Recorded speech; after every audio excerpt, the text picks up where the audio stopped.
3 দিন যাবৎ যে বৃষ্টিপাত হচ্ছে, মনু নদীর পাশে যারা আমরা বসবাস করতেছি, আমরা এলাকাবাসী খুব উদ্বিগ্নের ভিতরে আছি। বন্যার বর্তমান যে পরিস্থিতি দেখতে পাচ্ছি অত্যন্ত খুবই বিপজ্জনক অবস্থা আছে। আমরা মৌলভীবাজারবাসীর অনেক মানুষই আতঙ্কিত মাঝে আছেন। আমরা অনুরোধ করবো পানি উন্নয়ন বোর্ড সহ যারা ঊর্ধ্বতন কর্মকর্তা আছেন, আপনারা মানুষরে সহযোগিতা কীভাবে করবা, আমরা তাকেও আমরা তখন লাগে আমরাও সাহায্য করতাম। আমরা মৌলভীবাজার শহরের অবস্থা খুবই খারাপ। 3 দিনের বৃষ্টিতে মৌলভীবাজারে মনু নদীতে প্রচুর পানি। প্রতি বছর না এবারও বন্যার ভয়াবহ রূপ ধারণ করছে। যে পরিমাণে পানি বাড়তেছে, যে ক্রমান্বয়ে এইভাবে পানি বাড়ে তাহলে আমাদের মৌলভীবাজার শহরের অনেক ক্ষতি হইতেও পারে। মনু সেতুতে আমি এখন অবস্থান করছি, আপনারা দেখতে পাচ্ছেন আমার পিছনে আজকে প্রচুর পরিমাণে পানি বৃদ্ধি পেয়েছে, যার কারণে মানুষ আতঙ্কিত হয়েছেন।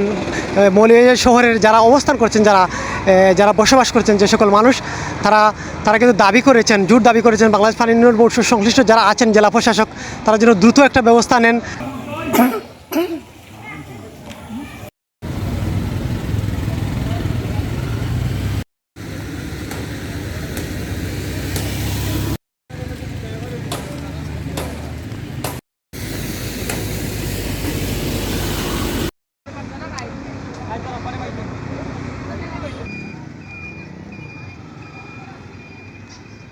দর্শক, আপনারা দেখতে পাচ্ছেন আমরা এখন অবস্থান করছি মৌলভীবাজার শহরের মনু নদের ব্রিজের উপর আমরা দাঁড়িয়ে আছি এখন চাঁদদিঘাটের পয়েন্টে।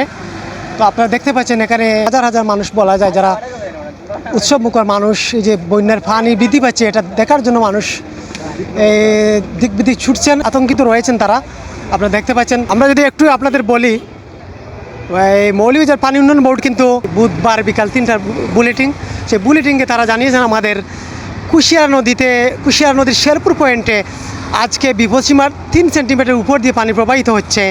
মনু নদের এই যে চাঁদদিঘাট ব্রিজে বিপদসীমার 128 সেন্টিমিটার উপর দিয়ে পানি প্রবাহিত হচ্ছে।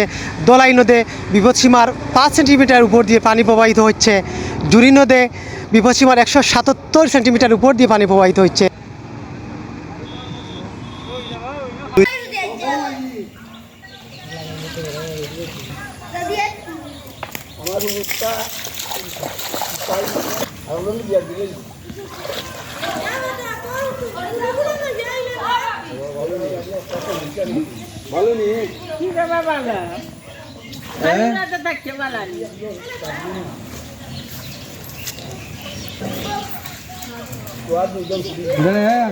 আনিলে অভাব নাই।